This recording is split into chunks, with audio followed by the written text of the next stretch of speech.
भाषा ओडिया साहित्य संसदर समस्त सभ्य सभ्य एवं उपस्थित समस्त साहित्यिक अनुगामी मानक मोर भूमिष्ठ प्रणाम। सत्पथर यात्री होगा ये सहज नुहे। जड़े जो सत्पथ चलवा आरंभ कै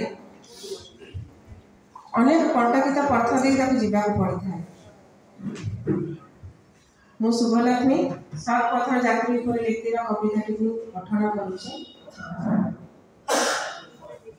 नीरव होईगला परे अनंत शून्य रे मिसी जीवा पड़ी से अनुभव तुम्हें काम बुझीब विरही व्यथार विरही हृदय व्यथा कि लाभ कुह तो कि लाभ कुह जीवनर किछि संकुचित अध्याय रंगीन छिटार स्पर्श जीवनर किछि संकुचित अध्याय रंगीन छिटार स्पर्श किछि पर्याय गभीर अंधकाराच्छन्न कहा पाई मिथ्या आक्रोश कहा पाई मान अभिमान जेबे जियंता सब होई बंचिबार अछि एकांत पथरे अग्रसर मोर ए बाकी जीवन अजबे दुनिया नुहे कि अजबे दुनिया सत्पथरे चलवाक शिक्षा दिए सीना किंतु कर्तावर्ती से सत्पथर यात्री अनेक जातना पाए।